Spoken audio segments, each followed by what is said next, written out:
France 24 et Public Sénat présentent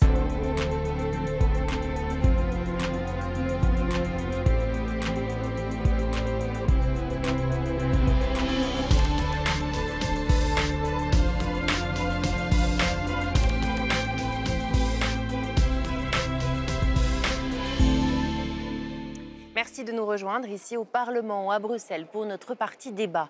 Incendie, sécheresse, canicule, la forêt européenne a été mise à rude épreuve cet été. 800 000 hectares brûlés en quelques semaines.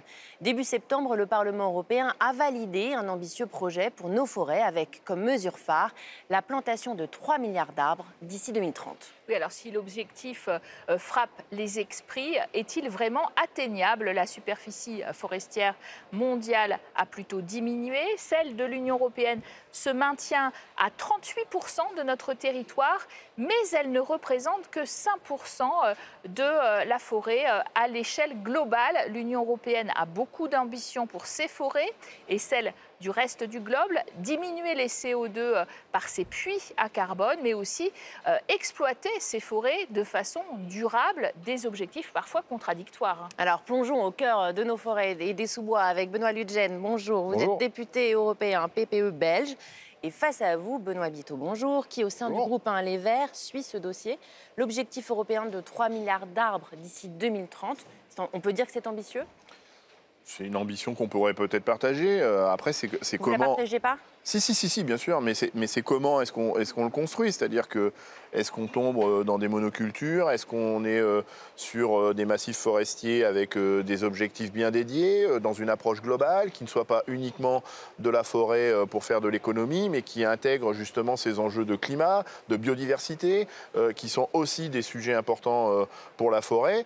Donc le diable est dans les détails, on dit parfois. Et donc derrière des belles ambitions, il faut vérifier que justement le diable n'est pas dans les détails et qu'on ne soit pas sur des ambitions qui soient dévoyées par d'autres logiques que les logiques qui sont celles avec lesquelles on a rendez-vous avec l'histoire sur le climat, la biodiversité par exemple. En tout cas, on sent bien qu'il y a urgence à agir et à replanter nos forêts qui ont brûlé jusqu'au nord de l'Europe d'ailleurs.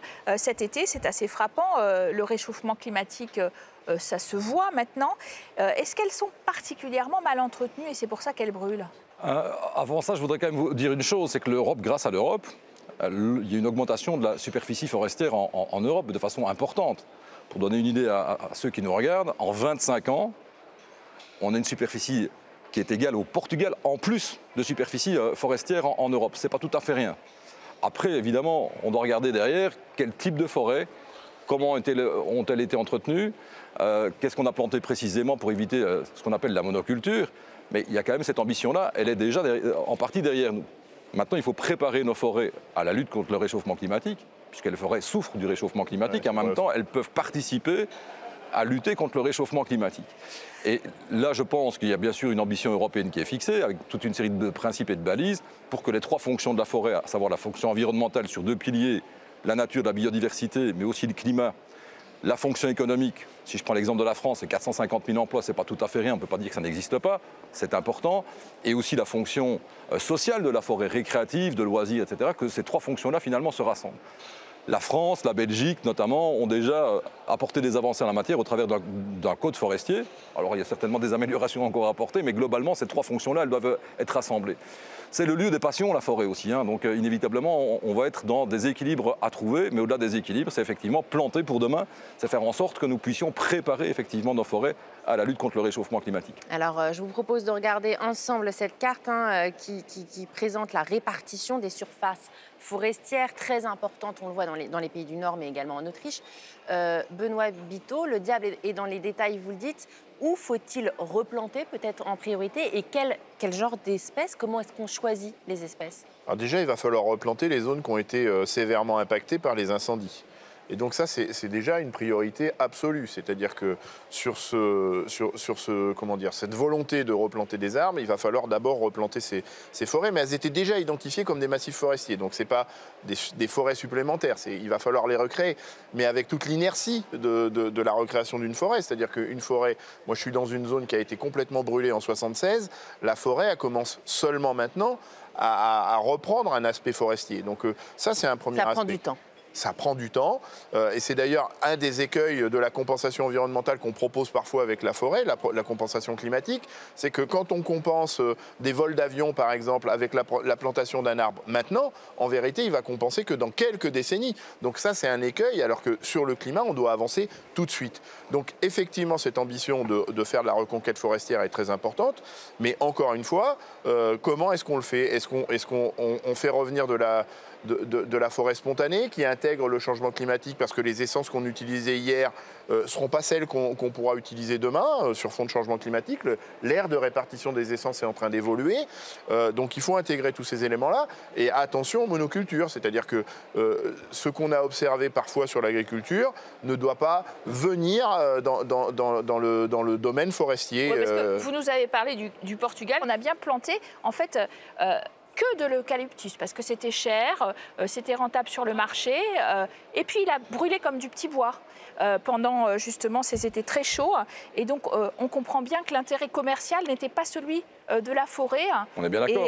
Et qu'est-ce qu'il faut tirer comme leçon? Comme leçon, c'est effectivement la diversification au niveau des plantations est un élément important, à la fois sur le plan de la biodiversité, à la fois sur la protection quelque part des forêts, la protection de la nature, mais même sur le plan économique. Donc, il faut arrêter de confronter les deux. Il n'y a pas un propriétaire qui a envie que sa forêt disparaisse par des feux de forêt ou d'autres éléments. Maintenant, il faut pouvoir soutenir aussi financièrement pour orienter les choses. Il y a des incitants qui peuvent être mis en œuvre. Il y a déjà toute une série de pays européens qui ont pris des dispositions en la matière pour accompagner, tant en conseil parfois qu'au niveau financier, les propriétaires privés pour que cette diversification de nos forêts puisse intervenir. Et il y a de très beaux exemples en Europe où on a vu effectivement, il faut du temps, hein, vous avez parfaitement raison, cette diversification qui se met en place. Avec aussi une évaluation quasi quotidienne. Pourquoi ? Même les plus grands scientifiques ont des difficultés à pouvoir se dire aujourd'hui ce qu'on va planter qui va pouvoir quelque part prendre et croître au fil des années. Parfois il faut 50, 60, 70, 80, 90 ans, 100 ans pour qu'une forêt puisse retrouver son éclat. Les évaluations elles doivent être très fortes pour pouvoir se dire ok, on doit dans cette zone-là planter ce type d'arbres pour pouvoir effectivement apporter à la fois sur la diversité, sur la biodiversité, sur la nature, sur l'environnement et le climat, mais aussi sur la fonction économique, les éléments nécessaires. Ce n'est pas si simple que cela. Benoît Lutgen, 60% des forêts européennes sont aux mains des propriétaires privés qui sont chargés de l'entretien, vous l'avez dit. Ont-ils tendance à le négliger beaucoup plus, par exemple, que le public? Et comment faut-il mieux les accompagner? Parce que c'est un métier que d'entretenir et que de s'occuper et que de veiller aux forêts. D'une part, c'est un métier. Il y a 9 millions de propriétaires privés en Europe, donc c'est énorme. Ça veut dire quoi? Il y a beaucoup de petits propriétaires qui ont peu de parcelles, quelques parcelles. Il y a parfois d'ailleurs des propriétaires qui s'ignorent dans toute une série de régions. Et donc ces forêts, elles ne sont pas entretenues. Alors, ce n'est pas si négatif que cela, parce que parfois on laisse la forêt quelque part continuer à vivre sa vie sans qu'on aille l'exploiter, bien sûr. Par contre, on sait très bien que pour qu'il y ait une gestion la plus harmonieuse possible, il faut quand même des territoires suffisamment importants. D'accord ? Et donc, il y a des politiques qui ont été mises en œuvre, incitées d'ailleurs au niveau européen, pour faire en sorte qu'il y ait des regroupements de propriétaires accompagnés par des associations pour effectivement, ensemble, envisager sur un territoire plus important l'ensemble de la gestion forestière, avec les conseils nécessaires de plantation, d'utilisation de la forêt sous les différentes formes que j'ai exprimées tout à l'heure. Et donc cet accompagnement-là, il est absolument nécessaire pour beaucoup de propriétaires d'être à leur côté et de pouvoir faire évoluer leurs biens. En attendant, est-ce que c'est un problème que cette forêt elle soit privée? On pense aux pays nordiques, Suède et Finlande. La forêt, elle est destinée à l'industrie papetière, on le sait. Et elle dépend d'ailleurs de la politique agricole commune, surtout pour ce qui est des aides. Donc l'approche européenne, c'est on cultive les arbres, en quelque sorte, plus qu'on ne les protège au titre de l'environnement comme puits à carbone. Mais c'est ça tout l'enjeu de cette stratégie, et c'est d'ailleurs pour ça que nous, les Verts, on ne l'a pas voté, c'est qu'on a ces logiques d'exploitation forestière qui posent un problème, c'est-à-dire que séquestrer des gaz à effet de serre via la forêt, pourquoi pas, mais si c'est pour les remettre en bois de chauffage par exemple et relarguer le CO2 qu'on a mis tant de temps à garder dans des arbres, c'est gênant. En revanche, une exploitation, et c'est pour ça que moi je ne suis pas contre l'exploitation, qui serait du bois d'œuvre pour faire de la charpente, pour faire des maisons en bois, pour la construction, c'est pas gênant parce que le gaz carbonique continue continue d'être séquestrés dans les fabrications, enfin dans les constructions, dans les charpentes.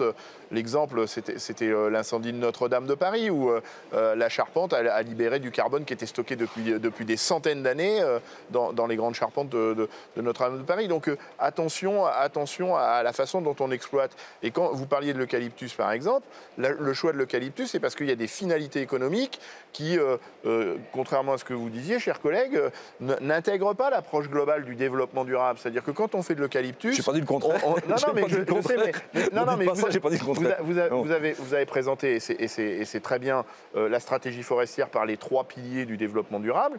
Quand on fait de l'eucalyptus, on n'est pas sur les 3 piliers du développement durable. On est sur uniquement un pilier qui est le pilier économique. Alors que si on veut vraiment avancer sur ces 3 piliers du développement durable, eh bien, les monocultures, globalement, et certaines essences comme l'eucalyptus ne permettent pas l'expression de biodiversité, ne permet pas non plus une dimension sociale parce qu'il n'y a pas trop d'intérêt à aller se balader dans une forêt d'eucalyptus. Et quand il y a un incendie, vous l'avez dit, eh bien, c'est des essences qui brûlent très très facilement et qui donc sont plus menacées dans ce contexte de changement climatique. Vous êtes d'accord, il y a une bonne et une mauvaise exploitation de la forêt? Non, mais je peux être d'accord en partie avec cela. Je dis bien en partie avec cela. Pourquoi en partie? Derrière, il y a de la consommation. D'accord? Donc si vous prenez l'exemple de l'eucalyptus, alors moi je suis contre les monocultures d'eucalyptus, que les choses soient claires, il faut une diversité, je l'ai exprimé au niveau de nos forêts, de l'utilisation de nos territoires, que ce soit au niveau agricole, que ce soit au niveau forestier. Mais après, il y a l'aspect de la consommation. Donc si c'est pour aller produire ailleurs, massivement, avoir les importations, les coûts de CO2 liés au transport, je ne pense pas qu'on aura gagné grand-chose. Parlons justement Attendez, cet élément-là, il est évidemment essentiel. Je regrette de le dire. Nous avons l'enjeu principal, enfin je ne regrette pas de le dire, l'enjeu principal il se situe aussi en dehors de nos frontières par rapport à nos consommations. L'aberration absolue pour moi, c'est ce qui se passe en France ou dans d'autres pays, même chez nous en Belgique, en Wallonie, c'est effectivement des Chinois qui viennent acheter massivement nos coupes de bois, les renvoient en Chine, transforment effectivement dans l'ameublement notamment. En meubles, et nous les renvoient. Et puis nous les renvoient. Je veux dire là, sur l'aspect économique, je m'excuse beaucoup, on n'a rien gagné. Sur l'aspect de la pression qu'on met sur nos forêts, c'est énorme.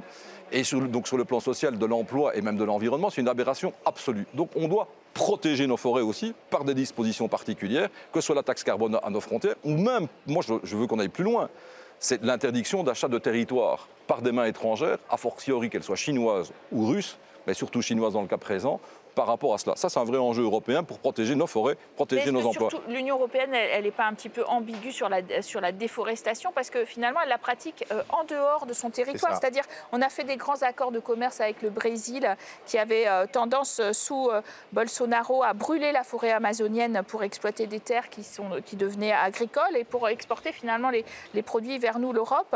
Est-ce qu'on protège suffisamment ce poumon de la planète ? Voilà, il faut faire attention, c'est paradoxe, c'est-à-dire qu'on doit bien sûr avoir une stratégie forestière en Europe, mais il faut faire attention aussi que cette stratégie forestière ne passe pas par la déforestation de l'autre côté de l'Atlantique. Et quand on continue de baser nos logiques de développement de l'élevage, par exemple, sur le binôme maïs-soja, maïs qu'on produit effectivement en Europe, mais du soja qui vient de l'autre côté de l'Atlantique, on importe avec chaque tonne de soja de la déforestation au Brésil. Quand on importe du bœuf, et la menace est grande avec la signature du Mercosur, par exemple, qui vient du Brésil, on importe de la déforestation amazonienne.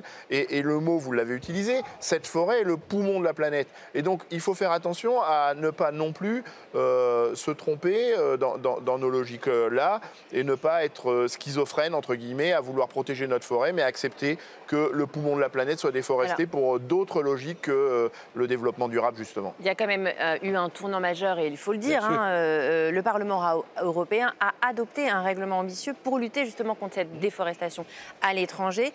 Alors, comment ça marche, Benoît Lingen? Est-ce que les entreprises vont devoir montrer patte blanche pour importer des produits? Bien sûr, je rejoins complètement ce qui vient d'être exprimé. Ça veut dire quoi? Il faut prendre des dispositions par rapport à ça. Donc les dispositions qui ont été prises au niveau du Parlement européen, exprimées et votées, c'est d'interdire effectivement l'importation d'aliments, que ce soit pour l'alimentation humaine ou pour l'alimentation du bétail, venant de zones qui sont des zones qui auraient connu une déforestation. Ça, c'est une première chose. Deuxième élément, et je suis très heureux, je n'ai pas voté comme mon groupe, comme l'ensemble de mon groupe en la matière, que les institutions bancaires soient également apportent cette garantie, donc elles ne puissent plus investir dans des entreprises, dans des sociétés, que ce soit au Brésil ou ailleurs, qui font de la déforestation. Donc ça, c'est pour protéger effectivement l'humanité en tant que telle et aussi la forêt amazonienne, bien sûr. Et on doit quitter, mais il faut à côté de cela, pour moi, avoir un plan que je défends au niveau agricole. Si on prend l'exemple de l'alimentation du bétail, puisqu'il y a un impact au niveau de la déforestation, il faut que nous-mêmes, on mette en œuvre dans notre territoire, pour assurer la sécurité alimentaire de l'ensemble des Européens, de les protéger. C'est un enjeu stratégique de souveraineté, d'avoir une politique en la matière pour effectivement avoir les circuits courts nécessaires pour notre agriculture, pour les agriculteurs, pour nourrir le bétail. Il y a une autre façon de protéger cette forêt qu'on n'a pas encore mentionnée. On a vu pendant justement cet été le mécanisme de protection civile de l'Union européenne qui a été activé, mais mis à rude épreuve aussi, des dizaines de fois par 5 pays, dont la France, où 62 000 hectares ont flambé, 33 avions, 8 hélicoptères qui ont été déployés dans toute l'Europe. On va peut-être en acheter en commun, ça serait très nouveau d'ailleurs. Est-ce que ça aussi, c'est une bonne protection de la forêt, c'est important? Quand on fait le constat qu'elle est menacée par des incendies, parce qu'on a peut-être fait des mauvais choix d'essence, parce qu'il y a de l'entretien qui n'est pas forcément au rendez-vous, on a un travail de moyen et long terme à imaginer pour éviter que la forêt soit sensible aux incendies. Mais dans l'instant T, là, immédiat, donc dans le très court terme, on fait le constat que les moyens pour protéger la forêt quand elle est impactée par les incendies sont insuffisants. Et donc, quoi de mieux qu'une collectivisation, ou en tout cas une mutualisation des efforts via l'échelon européen pour essayer de satisfaire des zones qui sont plus impactées, parce que, alors cet été c'était un peu compliqué parce qu'il y avait beaucoup de zones en même temps qui étaient impactées, donc ça nécessite beaucoup de moyens, mais globalement on peut peut-être imaginer que cette mutualisation permette d'être plus efficace au moment où on a vraiment besoin d'agir. Et ce seront les mots de la fin. Merci à tous les deux pour ces échanges passionnants. Merci à vous de nous avoir suivis sur France 24 et Public Sénat. Vous restez sur nos antennes pour plus d'informations.